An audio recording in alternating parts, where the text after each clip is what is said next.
Benvenuti in questo nuovo video. Come vedete ho appena giocato un paio di partite. Mentre pensavo di stare registrando, ma in realtà finiti i video mi sono reso conto che non è stato così. Quindi giochiamo un altro paio di partite, sempre a 3+2. E se sentite la voce strana è perché sono un po' raffreddato.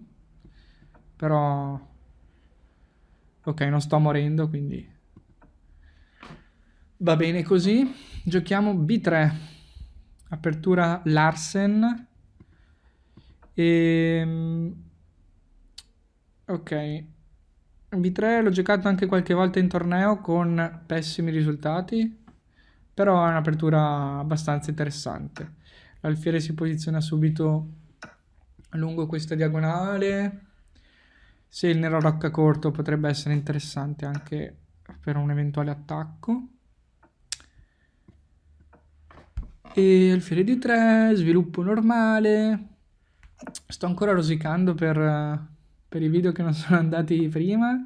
Ok, ora il bianco sta minacciando un attacco diretto. Qua, allora, stavo minacciando alfiere per F6, che elimina il difensore della casa H7 e dopo matto in H7. Ovviamente il mio avversario, che è Michal polacco, sopra i 1800 punti, vede tranquillamente questa minaccia e gioca H6. E non mi sono preoccupato più di tanto della scoperta col cavallo, perché ok, non ci sono scoperte buone. Forse cavallo G4 è interessante, però vabbè. E sto parlando delle scoperte sulla mia donna, questo alfiere. Ok, siccome mi sono appena reso conto che cavallo G4 potrebbe essere un problema, mi tolgo subito da questa possibilità. Adesso su quasi tutte le scoperte mangio in G7 con matto, tranne cavallo H5. Su cavallo H5 gioco donna F3, vabbè, capirai che problemi. E ora magari posso pensare anche di arroccare lungo, perché no?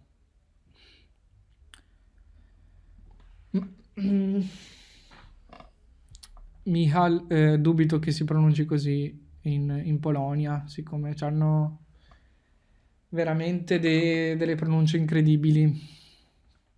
Il giocatore polacco più forte dovrebbe essere Wojtaszek, Radoslav. Nomi sempre tranquilli.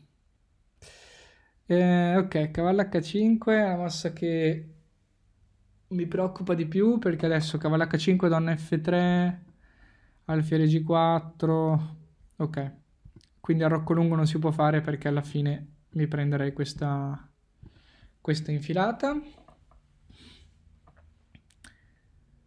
E che posizione triste. Facciamo un po' di casino in qualche modo. Ok, no, vabbè. Voglio semplicemente impedire alfiere G4 dopo cavallo H5. Quindi gioco H3 tranquillo. D5. Magari lui vuole giocare alfiere D6. Però a questo punto posso arroccare lungo. Metto il re al sicuro, non ci penso più. Su alfiere D6 forse posso fare F4. Ok, lui giustamente inizia ad attaccare sul mio re. Abbastanza fastidioso in realtà quest'uomo. Ok, gioco cavallo F3. Su C4 forse ho la possibilità di giocare alfiere per C4, sfruttando l'inchiodatura della torre sulla donna.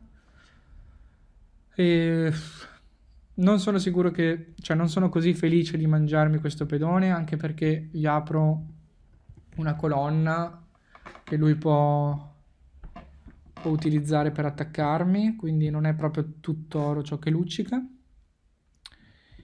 E approfitto di questo momento di riflessione del mio avversario. No, Ok, cavallo 5 mi sembra una mossa del tutto legittima. Ora è evidente che lui voglia giocare C4 e probabilmente ci riuscirà. Vabbè, non è neanche così grave, io semplicemente torno indietro. E che fare?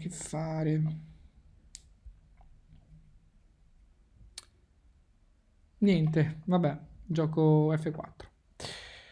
Dicevo, ne approfitto per dire che nei commenti dell'ultimo video mio molti hanno detto che questo format di commento live era molto utile, lo penso anch'io, perché vabbè, è sempre utile vedere consigli direttamente applicati, vedere un attimo a cosa penso durante le partite, penso sia abbastanza utile.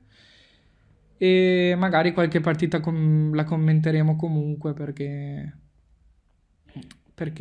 è importante conoscere i grandi classici come la partita di Steinitz dell'altra volta, che mi è stato riferito che forse Steinitz non è la pronuncia giusta e ancora non